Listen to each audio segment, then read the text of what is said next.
The 15 Traits of Success. This is the Think Your Reality podcast, episode 37. Hang on, here we go. Your destiny is by your design. Getting what you want in your professional life is gained by following a series of steps created by your mindset. Are you ready to start the journey? This is the Think Your Reality podcast. Here's Mike Sims. Hello again, it's Michael, and this is the Think Your Reality podcast. We are at episode 37, and thank you so much for allowing me to spend some time with you. I enjoy it. I hope you're finding some value in it. Your path to success is easier when some of the guesswork is taken out of it, right? That makes sense.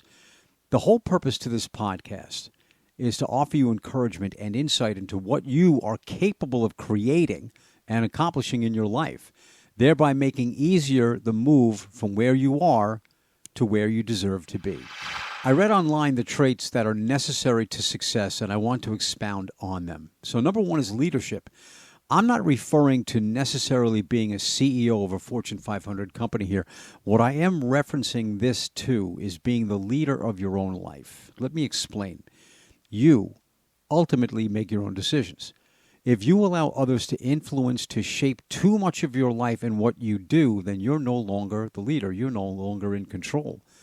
Being a leader means taking the steps to deciding on a destination, a goal, formulating a plan for your life, setting out the path. Though it will change from time to time, as we have discussed, the destination remains constant. The path does not. Being a leader also means that you are on the hook, if you will, for the outcome, be it good or bad. You savor the victory or you live with the defeat. All of it is on you. As it should be. It's your life. Write your own script and write your own ticket. Self-confidence. I think that you will find that you have the confidence in your path when you know that path is by your design. There is great joy in waking one day and coming to the arrival that you know what you want from life. It's an amazing feeling. I do not care for cliches, but this is a game changer for you. Affirmations are the best way for you to get to a point of confidence. The subconscious mind, and we've touched on this, is attuned to what it is told to do and believe. It does not differentiate between wrong and right, good or bad. It's a clean slate, and you own it.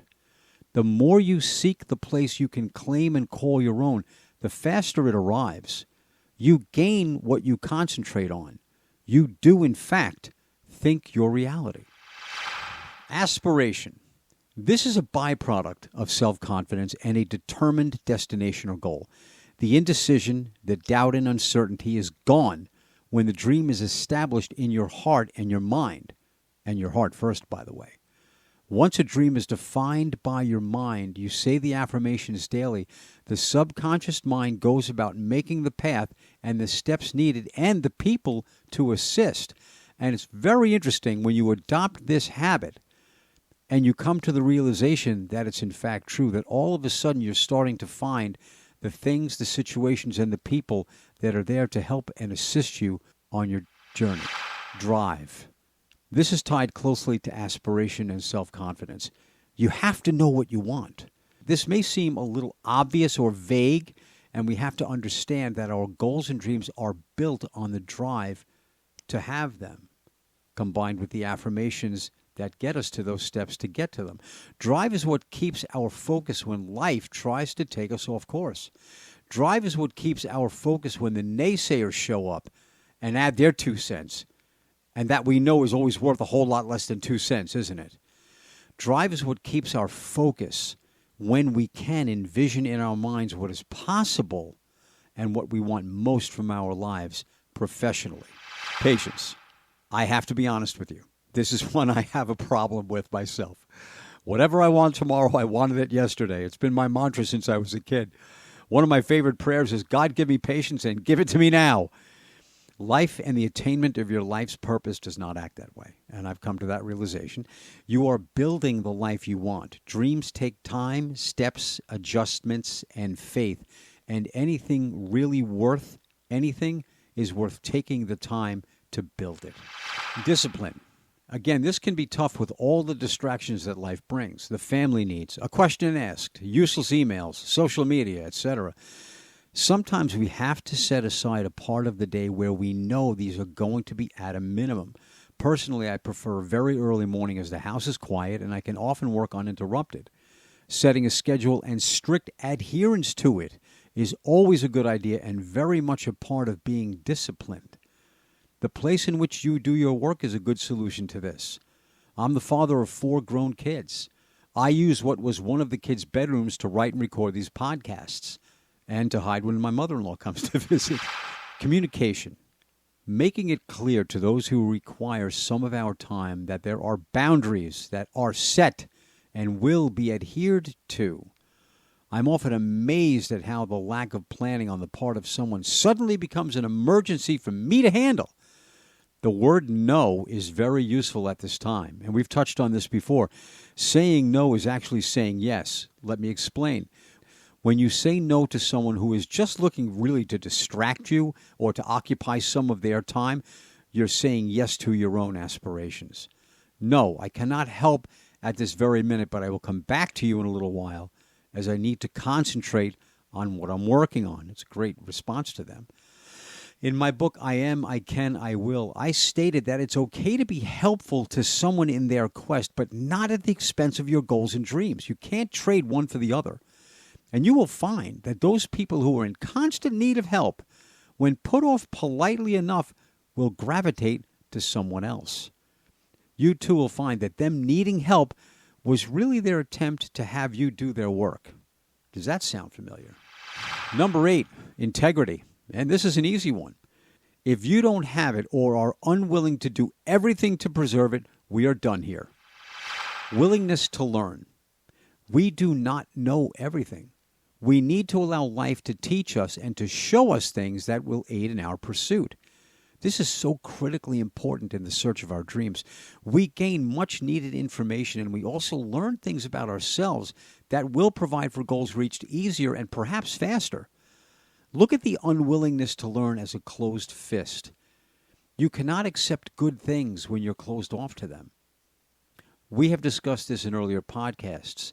An obstacle and learning new skills to overcome and conquer, it leads to other obstacles to need so much less time to overcome because of the new skill set and the willingness to learn. Some of the best lessons stem from mistakes we have made and the steps we took to correct them. Responsibility. This, like integrity, is all on you, and it should be. We have to take the responsibility for our decisions or indecisions. We have to take responsibility for our shortcomings. When we do, it allows for us to enjoy the accolades that come with reaching our hopes and dreams. We are first responsible for our life and what we make of it. Number 11 is self-reliance. This may take time to get comfortable with, but I've heard it said that the only hand you can really count on is your own. We may solicit the help and advice of others, but ultimately the goal, the decisions, and the outcome are ours. We have to rely on our belief and competence to see it through. Optimism. When you believe in your heart of hearts, in your core, that your dream is what you want and deserve, the optimism comes more readily. When you regard as true that your dreams are on their way to you through your affirmations, you begin to adopt an optimistic outlook. Stand back and enjoy how that feeling is. It's awesome. Passion. You probably have heard it said, when you love what you do, you will never work a day in your life. Passion comes from within. Nobody can tell you what to be passionate about. It's comprised of recognizing your talents and what you know you can do to make them tangible. It comes from realizing why you were put on this planet and what you were put on this planet to do. When you have passion, distractions are minimal, obstacles smaller, and the feeling of inevitable success looms much larger. Creativity. Using the 180-degree theory, I don't want you to look at the world the way most do. Solutions are contained within the problem. I want you to be creative and take the problem apart. You can eat an elephant one bite at a time. Play with the issue as if you were a child. Look at it as something you will overcome. There's where patience comes in again. Sometimes an issue doesn't even need to be addressed. You can also do it, delegate it, or ditch it. Much in the same way, everybody's questions don't need to be answered the moment they are asked. Sometimes a problem faced needs to be looked at from different angles to get a better understanding of them and then addressed. Resilience. When you tie in the first 14 steps, resiliency is a byproduct of them. Your dream defined, your trust in its arrival, and knowing you're deserving of it builds a personality that's impossible to repress and keep down. It gives you so much power to get back up and continue the pursuit. A resilient person is a magnet for the inevitability of success. My name is Mike Sims. This is the Think Your Reality podcast. Thank you so much for allowing me to spend some time with you. Have an absolutely awesome day, as you deserve nothing less.